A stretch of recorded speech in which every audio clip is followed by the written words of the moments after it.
C'est l'heure de l'interview de la semaine ce soir, Fred, une émission que vous pouvez retrouver sur Facebook quand vous rejoignez la page L'équipe du lundi, et vous êtes de plus en plus nombreux à nous suivre et on vous en remercie. Et également le compte Twitter, on ne l'oublie pas. On commence sur cette journée de championnat, Fred, et cette défaite à Mulhouse où les infériorités numériques côté Angers-Noyant ont été fatales. Ouais, ça s'annonçait un match très dur pour Angers-Noyant. Mulhouse est un prétendant à la montée en LNH. Donc ça allait être très dur.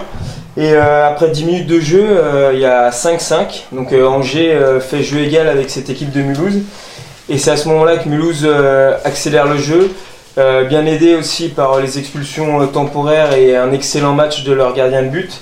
Et Mulhouse va mener 10-5. Petit trou d'air pour cette équipe d'Angers-Noyant. Et malgré ça, ils vont revenir à la mi-temps avec seulement 3 buts d'écart grâce à un très bon Eudaric, Pelé et Nikolic. Et à la mi-temps, il y a 14-11. À la mi-temps, le discours a dû être musclé parce qu'au retour de mi-temps, ça n'a pas été la même équipe qu'on a vue sur le parquet, plus agressif, plus dans le match, on va dire. Ahmed. Oui, c'est ça, parce que pour en revenir au trou d'air et à l'expulsion qui nous a vraiment fait le plus mal en première période, dont la mienne. Alors, je sais pas à quoi c'est dû, mais c'est vrai que je perds un ballon, je reviens en défense, et donc là je prends 2 minutes, et là on prend l'eau. Je sais pas pourquoi, je sais pas ce qui s'est inconsciemment, je sais pas ce qui s'est passé. Et c'est vrai qu'à la mi-temps, par contre, non, David s'est pas énervé. Il a juste tapé sur la table de massage, et là ça nous a un peu surpris, mais c'est vrai qu'il était. Il a juste cassé 3 glaces. non, il est arrivé, il a dit bon, ses premiers mots, ça a été bon les gars, je vais pas m'énerver. Il nous a mis calmement devant nos responsabilités. C'est vrai qu'il nous avait fait prendre conscience qu'il y avait de la place, qu'il y avait quand même moyen de ramener une victoire et de faire un bon match, parce que c'est vrai que ce temps faible de 10-5 en première mi-temps nous a encore fait mal.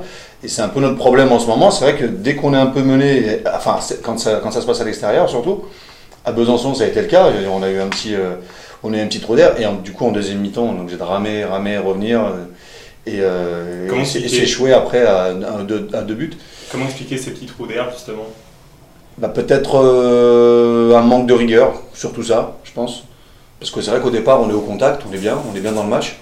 Contrairement au match de Semur où au bout d'un quart d'heure on était 11-4. Là on était bien au contact, et il y a un moment on va peut-être tenter des passes trop rapides, prendre des tirs sans opposition, enfin non pas sans opposition, mais sans conviction, sans rien, donc derrière ficelle, contre-attaque, but.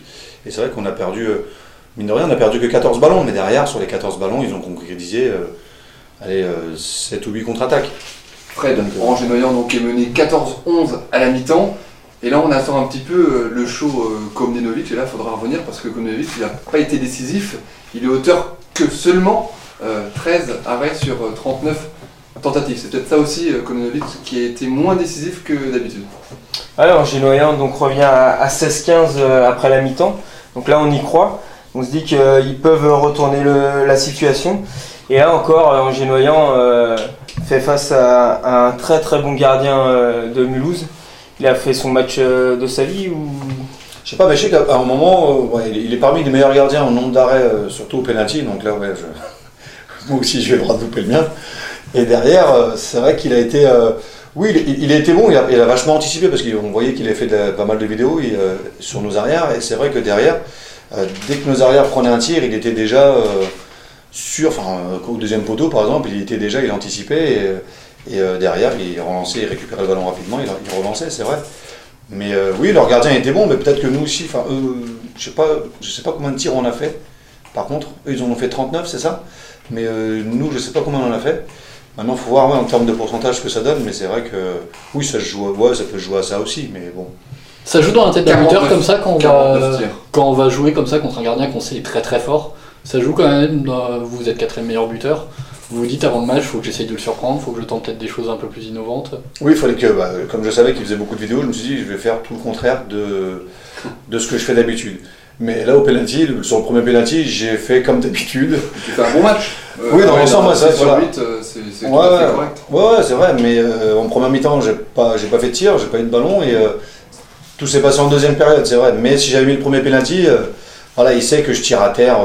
La plupart du temps, mon premier penalty, il était Voilà, j'ai à peine fait ma femme qu'il était déjà couché, et je sais pas. Et il y avait aussi un duel dans le match, c'était le 4e meilleur buteur, donc Ahmed Jadali face à Galotte, côté alsacien, côté Mulhouse, qui lui fait un gros match, il a 8 buts. Ouais, c'était un match aussi un peu particulier ça pour. Oui, c'est clair. C'est vrai on va en parler de ta saison, tu fais peut-être ta plus belle saison depuis que tu évolues en Pro D2. Oui, quasiment, ouais. Donc oui, Galotte. Mais lui, il a plus de mérite que moi parce qu'il tire pas les pénaltys, il en tire beaucoup moins.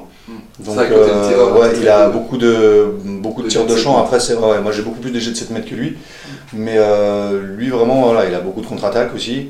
C'est vrai. Donc dans le jeu, il a plus de ballons que moi et c'est tout à son honneur. Donc, Fred, il y a l'expulsion de Bouchta qui fait très mal, en hauteur d'une vilaine faute sur un ancien Angevin, Martin. Et une défaite, un peu comme d'habitude, à l'extérieur, sauf la victoire, la seule victoire de ce nom à Chartres-Mainvilliers. Mais là, il faut trouver la recette parce que c'est vrai que c'est compliqué, parce qu'il va falloir assurer le maintien à domicile et donc il y aura une pression assez importante. Ouais, défaite 26-23, score final. Rien à dire sur la défaite, Ahmed. Non, logique. Franchement, oui, c'est vrai qu'il y a les rouges qui nous font mal, mais pas tant que ça. C'est vrai qu'après, dans le jeu, oui, ils ont proposé pas mal de jeux, ils ont eu pas mal de rotations, même s'il leur manquait Victor Boileau. Mais honnêtement, rien à leur reprocher, ils sont à leur place. Quoi. Et, vous dites qu'il n'y a aucun regret, mais David Penaud, lui, en interview, a dit qu'il avait des regrets sur ce match-là. Il y a toujours des regrets, David Penaud. Qu'est-ce qu'il a manqué pour battre cette équipe de Mulhouse? Partir dans l'idée de nous mettre dans le crâne qu'on pouvait gagner, parce que c'est vrai qu'on est parti, on s'est dit tiens on va limiter la casse. Enfin c'est bizarre, hein, c'était un peu mon pressentiment quoi. Partir un peu la fleur au fusil ? Non, pas la fleur au fusil, mais en se disant pas vainqueur en tout cas. On n'est pas favori, on était sans pression, on n'est pas favori, tous les pronostics nous voyaient perdants. Mulhouse se devait de gagner parce qu'ils avaient perdu la veille à Semur je crois. Donc ils devaient gagner à domicile, donc la pression était de leur côté. Nous, on n'a pas de pression. Et tiens, le match commence à s'en aller, ça se passe, il y a 10-5, ok, mais on revient. Et c'est là qu'on se dit, tiens, finalement, il y a de la place. Et je pense que oui, si on abordait les matchs à l'extérieur comme ceux qu'on aborde à domicile, oui, ça peut changer les choses. Mais bon, après 12 heures de bus, c'est pas évident. C'était compliqué, Nico, pour revenir sur cette défaite à Mulhouse. Non, c'est vrai qu'on avait vu le calendrier, on en parle beaucoup. En plus, derrière, c'est vrai qu'il y avait un match extrêmement important avec le match entre Ponto Combo et Nanterre, il me semble. Et c'est vrai qu'il va falloir prendre les points pour Angers-Noyant, même si on est quand même satisfait et confiant sur toute la deuxième partie de saison où la qualité de jeu s'est quand même grandement améliorée. Mais il n'y a pas les victoires, c'est ça. Donc, à 38 points, il y a 3 équipes à 38 points, on va en parler. On va revenir avec vous, messieurs. Sur les avantages, les inconvénients, les plus, les moins pour cette opération maintien. On va commencer par les côtés positifs, Fred. Si on a des choses à retenir sur ce bon millésime de Mulhouse au niveau des points. Nico l'a dit, au niveau du jeu, on voit du beau handball quand c'est ça le jambouin. Après le positif, il y a aussi le retour de tous les blessés. Bon, même si Julien Levretèche est blessé la semaine dernière et sa saison est fini à Angers. Tous les blessés, Skander, Bouchta, tout le monde est revenu, donc c'est un point positif. Le maintien passera par. Voilà, le maintien passera par une équipe forte avec un banc, parce que les remplaçants sont aussi là pour donner les victoires. Donc c'est un des points positifs pour la lutte au maintien. Mais il y a un point négatif, c'est quand même 2 victoires, et Nico l'a dit, 2 victoires sur les 7 dernières rencontres. C'est pas un peu frustrant ça à mettre de bien jouer, mais justement il n'y a pas le résultat. Ah si, c'est très très très frustrant. Hein. Quand on dit oui on perd, on meurt les armes à la main, vous avez bien joué, mais vous avez perdu. Oui mais il n'y a que la victoire qui nous intéresse parfois. C'est vrai que même en jouant mal, seule la victoire est belle. Seule la victoire est belle, ouais. Surtout quand on regarde le classement, en plus on voit que vous êtes à égalité avec Massy et Ponton, alors certes devant, mais vous êtes à égalité, donc c'est un peu inquiétant quand même s'il y a du jeu, même s'il y a quelque chose. Ah oui. Les côtés négatifs, Nico. Non, je pense que c'est vraiment ce qu'a dit Romain. Pour moi, le plus gros côté négatif, c'est la dynamique de l'équipe. C'est vrai que le mois de janvier a été bon, mais le mois de février et mars ont été vraiment mauvais. Il y a eu seulement une victoire, donc 2 sur 7. Une seule victoire pour le mois de mars. Ça, c'est une stat, Romain, tu m'en parlais cet après-midi au téléphone. C'est une stat qui t'effraie Oui, parce qu'à chaque fois je dis Angers-Noyant est meilleur que Massy, Angers-Noyant est meilleur que Ponto. Nanterre, tu reçois tes prétendants au maintien dans ta salle. Ça se voit pas au classement, c'est ça le problème, c'est qu'ils ont beau mieux jouer que les équipes. Ah oui, c'est vrai que c'est pas le tout de proposer du jeu, hein, c'est ça, tu peux bien jouer et perdre et jouer, vraiment proposer un jeu atypique dans toute sa splendeur et gagner des matchs, hein, parce que c'est vrai que... Qu'est-ce qui manque justement? Peut-être, non, je dis pas de profondeur de banc, parce que là, pour le moment, on en a, mais peut-être un peu plus d'agressivité défensive, mais sur certains postes, parce que je pense qu'un joueur comme Michel Barane, avec toutes les qualités qu'il a besoin peut-être de défendre un petit peu moins, donc peut-être que parfois de son côté, il y a oui, on prend quelques buts et tout, mais... oui, de faire souffler un peu certains joueurs. Après, je suis pas coach, hein, ça c'est David qui gère, mais... On va prendre des risques, Ahmed, il manque peut-être un petit peu de qualité sur le banc. On pense à Ziada qui joue pratiquement pas. On pense également à Kevin Auret qui joue trop peu pour espérer s'imposer dans cette défense. Oui, parce qu'en plus le problème c'est que dans la tête de ces joueurs, c'est que quand ils rentrent, voilà, ils se disent tiens, faut pas que je fasse de bêtises, sinon je vais sortir. Donc ils rentrent, ils ont déjà un petit peu la pression. Par contre, c'est un tireur qui me plaît, moi, qui vient de N2, c'est Guino, qui est vraiment un feu follet. Oui, Pierre Guillot, oui, c'est clair. C'est vrai qu'on l'utiliserait pas mal, quoi. Donc, mais à côté, dans sa vie, pas professionnelle, mais dans son comportement et extra, bon, il est étudiant, il est jeune, c'est pas à lui qu'on va demander de faire la différence. Mais c'est vrai qu'on a besoin de jeunes un peu feu follet comme ça qui peuvent faire la différence parfois, c'est vrai. Nico, il reste 4 matchs. Encore sur les manques. Ouais, il reste 4 matchs.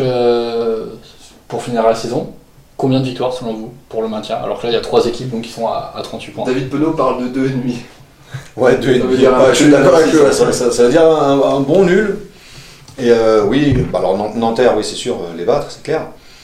Dijon à la maison, après c'est vrai, on en parlait tout à l'heure, Dijon n'aura forcément plus rien à jouer, ils auront déjà assuré les playoffs. Et à ce moment-là, peut-être qu'ils n'auraient pas la même agressivité et qu'ils auront la tête ailleurs. Donc à nous d'en profiter. On va en parler du calendrier. Donc il y a la réception de Nanterre le 20 avril. Après il y a un déplacement donc à Nancy. Là il faudra peut-être espérer également grappiller, pourquoi pas un point. Ça fait 3 plus 1 égale 4. Après il y a une réception de Dijon qui sera là en plein cœur de son obtention de places 2, 3, 4. Important pour les places au play-off. Et après il y a un déplacement chez l'Épouvantail dans les Bouches-du-Rhône à Aix-en-Provence. Donc quand on s'amuse un petit peu à regarder les 3 calendriers des 3 équipes, je trouve qu'Angers a un calendrier difficile, mais Massy a un calendrier infernal, parce que Massy va certes à Ponto, mais après donc reçoit Nanterre, ça c'est du gagné aussi, mais se déplace à Dijon et reçoit Billière, donc reçoit les 2 et 3 de la division, et enfin Ponto, lui qui a en plus un calendrier hyper favorable avec beaucoup de réceptions. S'il y a une équipe à laisser derrière, ce serait plus Massy. Je pense, oui. Nico. On s'était déjà exprimé la semaine dernière, moi j'avais dit aussi je pensais que Massy, moi je voyais Massy derrière, mais après... Moi je voyais plus Ponto derrière, mais après c'est uniquement à cause du jeu, où je trouvais qu'il propose pas grand chose, mais après Fred était de mon avis d'ailleurs. Tu es toujours de mon avis Fred, pas de soucis. mais Massy, tu vois, reçoit Billière, après se déplace à Ponto, donc là il va y avoir un Ponto assez extraordinaire. Après tu reçois Nanterre et après tu vas à Dijon. Ouais. Massy, ça va être très compliqué. On parle d'un nul, David Penaud, donc qui dit 2 victoires, 1 nul. Vous en avez pas fait cette saison. Quand vous avez perdu 4 ou 5 matchs, quand on voit que vous avez perdu 4 ou 5 matchs d'un but, vous dites pas que c'est là que ça... 6 matchs, voilà, d'un but, c'est pas là que ça joue finalement le maintien. Normalement, en allant chercher peut-être au moins 3 nuls sur ces 6 matchs, ça vous donne 3 points de plus et vous êtes tranquille. 6 matchs, on rajoute 6 points, c'est sûr que là on serait pas en train de faire des calculs. Ouais, même la moitié. C'est vrai que ne serait-ce que 3 déjà, ça aurait été bénéfique. Maintenant, vous voyez, c'est les aléas de la saison, on n'a pas su. C'est vrai que on se dit les matchs comme ça au couteau, pour l'instant, à Angers-Noyant, on ne sait pas les gérer. Donc maintenant, peut-être que c'est vrai, il faut peut-être que travailler un peu plus dans la continuité, dans la durée pour pouvoir gérer des moments difficiles comme ça, savoir sur qui on se rattache dans les moments chauds comme ça. Maintenant, oui, c'est vrai qu'il y a le maintien et ça va se jouer. Et il y a une assise défensive. Et il y a une assise aussi. Parce que sur les 3 équipes qui jouent le maintien, Angers est la meilleure défense. Pour l'instant, on a la meilleure défense aussi, ouais. Donc Ex-aequo avec Ponto, certes, mais ça tient toujours. Voilà. Romain, on va parler un petit peu avec toi de la saison d'Ahmed Adjali qu'on reçoit ce soir, 19h21 dans le magazine L'équipe du lundi. Ahmed Adjali aujourd'hui c'est le 4e meilleur buteur. Devant lui donc il y a 3 joueurs, donc Sébastien Galotte, Junior Renault et enfin le meilleur buteur, c'est Jérémy Suti de Dijon-Bourgogne. Voilà, Ahmed fait tout simplement l'une de ses meilleures saisons, on l'a dit. C'est pour ça qu'on le réinvite une deuxième fois. Oui, il est irréprochable. C'est vrai que pour le coup, il n'y a pas grand chose à dire. En début de saison. Félicitations. Voilà, c'est Merci. Ça. Les félicitations de l'équipe du lundi. Évidemment, en début de saison, tu as plutôt été bon à domicile, un peu moins à l'extérieur, mais c'est vrai que depuis janvier-février, ça va mieux à l'extérieur. Et a priori, tout marche bien pour toi. Ouais, c'est vrai que ça a été mon souci en début de saison. C'est vrai qu'à l'extérieur, je sais pas ce qui m'arrivait. Trop de pression, peut-être trop de pression, pas en jambes, trop de questions, trop de pression. Pas de supporters. Ouais, pas de supporters d'Angers-Noyant, vous n'étiez pas là. Donc ouais, c'est vrai. Et puis je sais pas, il a juste fallu que je parle un peu avec David. Il m'a fait la remarque là-dessus. Et à partir de décembre, je crois, et ça a tout de suite été mieux, je sais pas. Il y a eu aussi ce fait que quand on est en fin de contrat dans 2 mois, on se dit que là, la dernière année, ce contrat en Angers-Noyant, il faut montrer des choses pour être tranquille au chaud pendant 2 autres années. C'est tout le mal qu'on te souhaite. Oui. Ahmed, c'est une reconduction de contrat. Parce que là, ta saison, quand on regarde les statistiques, elle va pas rester inaperçue. On n'est pas inquiet pour toi, pour l'avenir, même si Angers-Noyant ne décidait pas de reconduire, mais d'après l'information que j'ai, moi j'ai du mal à croire ça. Fred? On voit mal comment Angers-Noyant pourra se séparer du 4e buteur de D2 quand même. J'aurais du mal à comprendre, même si Ahmed, à moins que Ahmed ait des propositions de d'autres clubs plus importantes et plus intéressantes, je le vois mal quitter Angers l'année prochaine. Le téléphone sonne un petit peu ou pas? Un petit peu, si. Il sonne, mais bon, pas 2 fois. Il sonne, mais pour l'instant, non. C'est vrai que je réfléchis, je suis dans une phase de réflexion, c'est vrai, mais je pense aussi vachement à ma reconversion, parce que j'ai avoir 36 ans quand même, même si ça se voit pas. Mais j'y pense, et c'est vrai que maintenant, je suis un peu dans cette optique-là. Maintenant, je sais que physiquement, je peux encore jouer à haut niveau au moins 2-3 ans, quoi, c'est clair. Tu donnes combien de temps? Parce que c'est vrai que tu as joué en sélection, la sélection algérienne, je ne vais pas faire d'erreur, avec Ziada notamment qui est allé en sélection. Pas ensemble. Pas ensemble. Ouais, on n'a jamais été ensemble en sélection avec Abdel Ziada. Voilà, c'est vrai que tu as 36 ans, tu te donnes encore combien d'années aujourd'hui de haut niveau? Parce que c'est vrai que c'est l'éternelle question, ça, mais on a vu qu'il y avait beaucoup de joueurs de l'Est, Angers-Noyant qui avaient au-delà de 32-33, donc on peut dire... Même il y en a même un qui est plus vieux que moi, mais je me donne encore 2-3 ans, c'est vrai. Donc maintenant, physiquement, je touche du bois, ça va encore bien. Mentalement, c'est vrai que j'ai encore... tant que je reste en vie, d'aller m'entraîner, de prendre du plaisir à jouer, parce qu'avant tout, c'est un jeu, quoi. Donc, Et tu te vois où? En Pro D2? Ou parce que quand on est quand même 4e meilleur buteur, on peut imaginer peut-être autre chose, même à 35 ans. Je sais, mais la LNH, c'est pas... c'est plus trop... Enfin, c'est pas que c'est plus un objectif, mais c'est trop contraignant. Par rapport, et puis il y a une telle différence en termes de... Le voisin nantais, t'as pas envie de le rejoindre, de refaire un nouveau... Non, ils ont ce qu'il faut. Frédéric Doll, qui est plus vieux que moi, a reprolongé encore d'1 an, qui a signé. Voilà, donc j'arrêterai quand Fred Doll arrêtera. Bon, il a un an de plus que moi, donc ça va. Le message est passé. Ex-pro. Vas-y. Non, c'est tout. Non, voilà. Donc à Nantes, ils ont ce qu'il faut. Et, pour l'instant, je suis bien là. Aix-en-Provence l'emporte face à Besançon, Billière l'emporte face à Dijon, Chartres est tenu en échec par Saintes, Mulhouse donc gagne +3, 26-23 face à Angers-Noyant, Nancy gagne face à Sémiur-en-Auxois, le grand Nancy. Ponto-Cobo-Nanterre, c'était le match important pour Ponto-Cobo de ne pas perdre face au Cancre, et Ponto s'en est bien sorti, +2, 26-24, et enfin Massy, dans la force du désespoir, a ramené un excellent match nul de Vernon, et ça faisait pas les affaires de David Penaud quand il attendait impatiemment, je pense, avec son président samedi soir aux alentours de 20h-21h. Le résultat, là, il va y avoir une mini trêve, cause équipe de France, Romain, et le prochain match, c'est le match de la mort. Oui, c'est Nanterre tout simplement. Vendredi 20 avril. C'est un match facile a priori, Fred, pour Angers-Noyant. jamais de match Oui, surtout quand tu joues le maintien. Ponto, il l'a emporté que de +2. Non mais d'accord, mais on peut rappeler quand même le classement de Nanterre qui est quand même qui fait une saison catastrophique. Hein. Tristan n'est plus à la tête de Nanterre. Tristan n'est plus là, mais ils sont toujours un bon dernier de ce championnat. C'est un match quand même où il y a peut-être un peu plus de pression, d'ailleurs peut-être justement parce que c'est un match normalement facile et prenable pour Angers-Noyant. Justement, on est tous consciemment tournés vers ce match. Et c'est vrai qu'on va, dans les 2 semaines qui viennent, vous parlez de mini-trêve tout à l'heure, mais bon, je pense pour nous, ce ne sera pas trop une mini-trêve. Là, ça va être une mini-prépa, je pense, parce qu'on va s'entraîner pas mal. Là, ce matin, on s'est entraîné 2 fois, mais grâce à vous, je suis là, donc j'évite à l'entraînement. Mais dès demain, on joue contre l'équipe de France Police. Mercredi, on s'entraînera le matin. Le soir, on aura encore de la vidéo. Jeudi, on aura 2 entraînements. Vendredi, encore 1. Après, c'est vrai que là, on aura 4 jours. Mais la semaine qui suit, la semaine prochaine, il y aura 2 entraînements quasiment tous les jours. Et là, c'est dans vraiment le but de préparer cette fin de championnat qui vraiment doit nous... et surtout Nanterre. Il y aura un peu plus de pression. Où il y aura voilà, donc il y aura vachement de pression à ce match-là. Donc c'est sûr que oui, Nanterre, c'est la priorité, quoi. Alors après, bien sûr, on l'a dit, il y a quand même Nancy, c'est ça après? Oui. Nancy que vous avez battu? On a battu à l'aller. C'est quasiment les 2 matchs les plus abordables finalement. On peut se dire vraiment que les 2 prochaines journées de victoire, vous avez votre maintien et on n'en parle plus. Mais c'est ça le problème, Nico. Exactement. 2 victoires peut-être ne suffit pas. Et peut-être que 2 victoires ne suffisent pas. Voilà, ouais, c'est vrai. Tu regardes 2 victoires. Confiant. Oui. Aujourd'hui, tu confrontes les calendriers, mais c'est vrai que je pense qu'au moins un match nul à Nancy. Après, vous gagnez donc, avant vous l'aurez gagné contre Nanterre, et après, il y a Dijon qui arrive, il y a un déplacement à Aix. Donc il le disait, David Penaud, on est condamné peut-être à un semi-exploit, un nul face à ces 2 équipes. Mais c'est vrai que c'est plus jamais vu. Oui, c'est vrai, c'est jamais vu.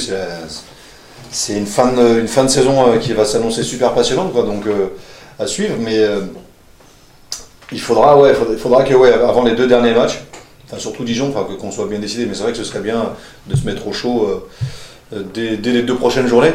Mais voilà, il suffit que Massy batte Billère pour que ça relance tout, quoi. De toute façon, il ne faut pas s'inquiéter, puisque Angers-Noyant va forcément se maintenir. Enfin, se maintient même en étant dernier, Angers-Noyant se maintient. Oui, justement, on veut éviter. Il ne faut pas s'inquiéter. Le club, justement, veut éviter ce genre de scénario parce que c'est vrai que les 2 années précédentes, ça a été chaud pour eux. Mais voilà, on voudrait se maintenir sportivement pour une fois, pour pouvoir justement construire et discuter avec tous les joueurs qui sont en fin de contrat, parce que bon, le club ne peut pas prendre de décision si on descend, ce qui est logique. Il y a des points qui ont été perdus, faut pas oublier, je pense vraiment au mois de septembre la préparation avait été hachée et c'est vrai qu'on a vu des joueurs qui étaient arrivés un petit peu tardivement, je pense que c'est pas non plus... C'est pas que la préparation avait été hachée, c'est qu'il y a eu beaucoup de pépins. Il y a eu beaucoup de pépins physiques, parce que les joueurs sont arrivés peut-être en retard, du coup ils n'ont pas fait la vraie préparation estivale et je pense que tout ça joue aussi. Puis même si Angers-Noyant, on le dit, ils jouent le maintien, quand on regarde le nombre de points qu'ils ont cette année, l'année dernière ils auraient été sauvés largement depuis 2-3 journées avec 38 points. Avec 38 points, on aurait été... Oui. Voilà, il y a ça aussi cette année, il y a les équipes qui sont dans le bas de tableau ont beaucoup de points, voilà, et à part Nanterre, voilà. Donc c'est une bonne saison quand même, on peut dire, pour Angers-Noyant, même s'ils jouent le maintien. On espère qu'il y aura un maintien sportif. Merci en tout cas à Ahmed Adjaï d'être passé dans le magazine L'équipe du lundi. Nous on se voit le 20 avril, hein. On se voit le 20. Angers reçoit Nanterre, vendredi 20 avril à 20h. Il y aura du monde dans le camp parce que le SCO jouera également un match important à 20h face au Mans. Donc les 2 clubs locaux et l'ABC jouera le lendemain face à je sais plus qui, mais jouera le lendemain. Voilà. 3 clubs qui jouent le maintien. Voilà, 3 clubs qui jouent le maintien, plus Angers la Vaillante et Table qu'on va parler en deuxième mi-temps, même si Nico dit que le maintien est assuré. Oui, le maintien est assuré côté ABC, c'est une bonne nouvelle. C'est en très très bonne voie. C'est une bonne nouvelle. Merci Ahmed Adjali, on se retrouve. Je peux juste passer un petit bonjour à Julien de la Bretèche, parce que pour sa convalescence, et je souhaite un très bon courage. Voilà. Et Yann Lemaire te passe le bonjour. Et Yann Lemaire. Adjalic. Merci. Voilà, merci Kikic. Je dirais le bonjour à Adjalic. Le message est passé. Ça doit être des années joue la montée, ça je pense. Ouais, ça vient de là, ouais. Qui joue la montée avec le club banlieusard nantais et Rosé, c'est plutôt très très bien parti pour Yann Lemaire pour qu'il retrouve la Nationale 1. Merci à Ahmed Adjaï et tout de suite nous on va parler d'Angesco, d'Angers Basket Club et d'Angers la Vaillante tennis de table. Lundi, votre magazine sport pour les 100.5 FM de Radio G.